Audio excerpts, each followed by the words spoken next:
Hey guys. So have you ever gotten caught in the really funny joke or paradox that you want to be free of desire and that desire to be free of desire is yet another desire?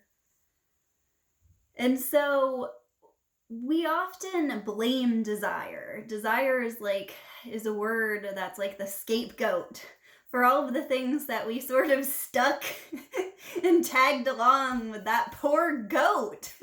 We stuck a whole bunch of stuff on that goat. That goat was carrying like 10 different carts and had a backpack on its back and a water pack on its head and everything, and we blame the goat for all of the stuff we tacked on to desire.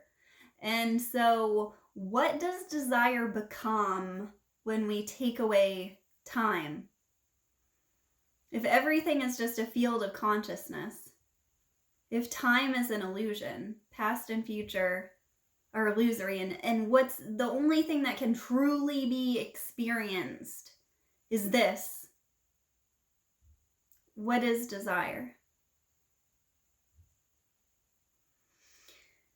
Desire becomes then none other but love.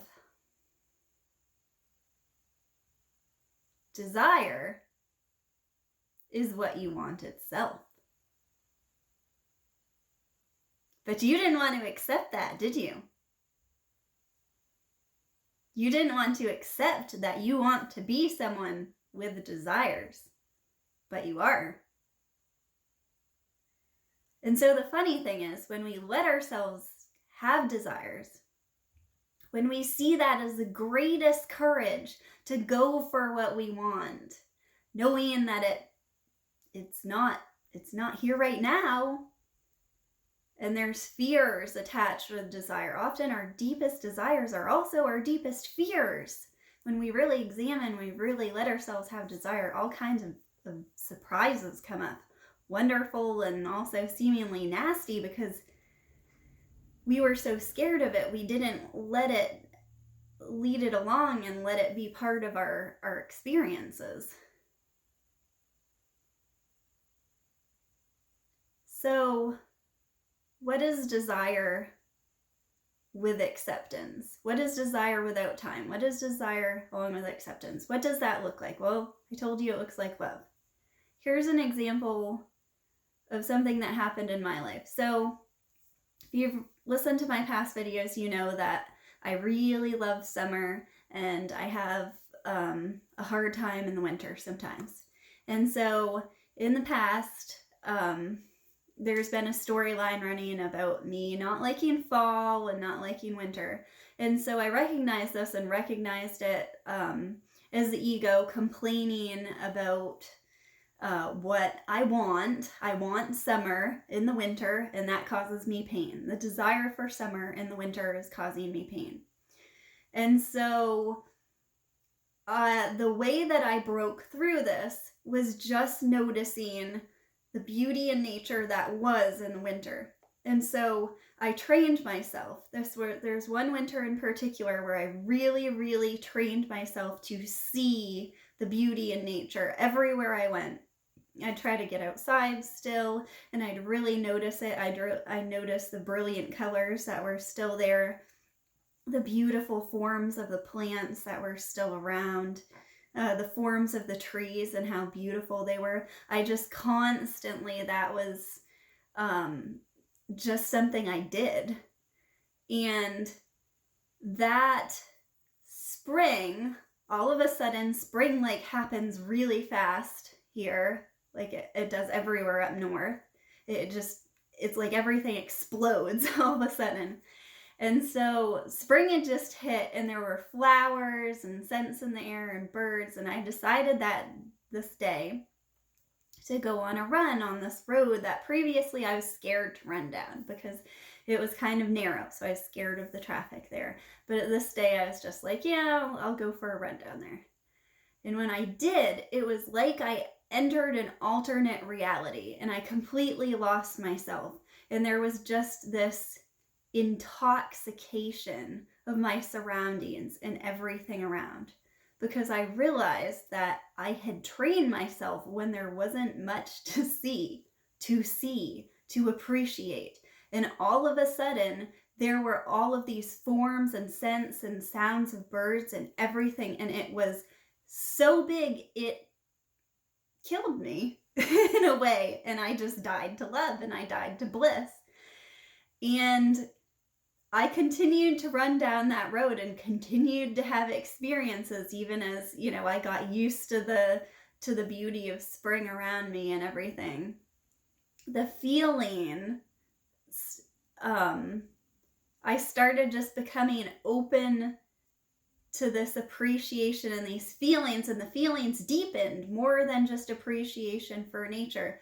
It was like there was this sort of presence or timelessness or sense of something good was about to happen, or something really good had happened there, or just, you can't, indescribable. But also, the best way I can describe it is that like Abraham Hicks talks about connecting with source, and this is when you're on, when you're happy, when you're in love, when you're present, and everything is just, it's not just being present and it being flat, but everything is sort of alive. And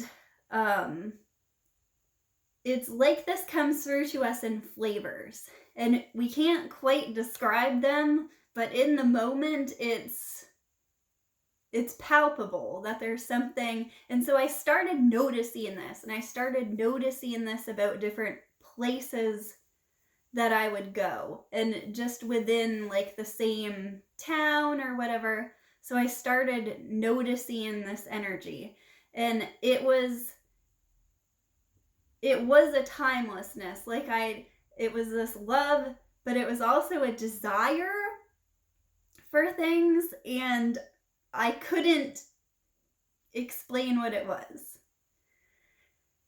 And that ended up just leading me to having an awakening, leading me to make these incredible realizations, to talk with incredible people, to incredible things. And all of it just sort of happened. And so it's this illusion of going for what we want.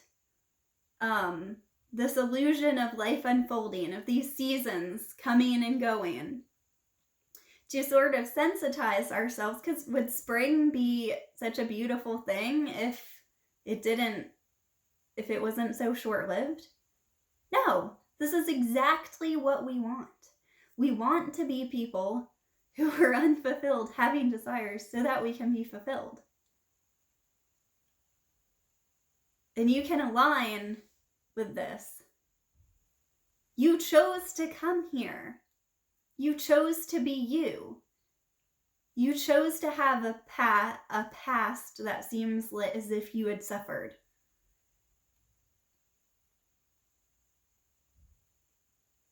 You chose that path. You chose your parents. You chose everything. It's not about getting what you want. It's about wanting what you have.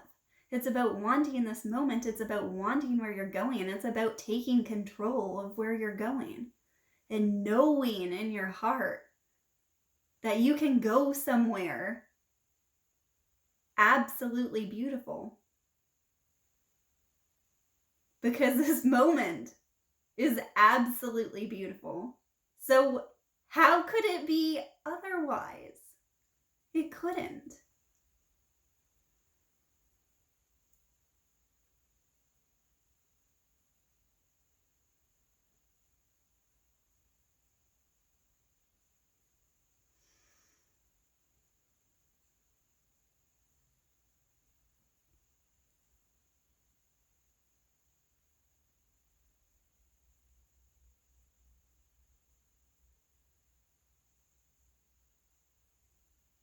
We're not here to shield ourselves or protect ourselves.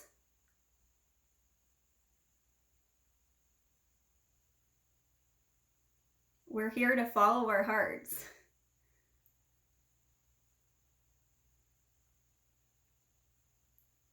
We're here to feel.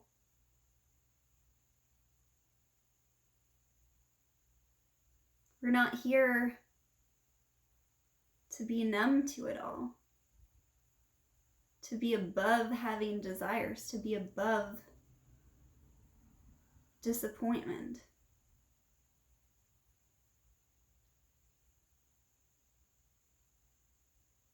God is a drama queen. He loves, she loves the story of your awakening, the story of your life unfolding. It's all an illusion. You're already enlightened. You were born enlightened. You were never born. And you'll never die.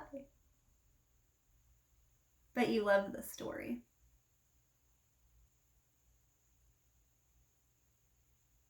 That's why you're here.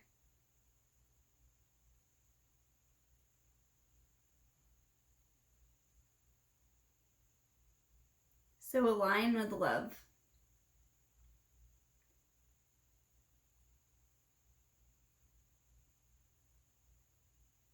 And you'll know where you're going. And you'll create your own kind of paradise.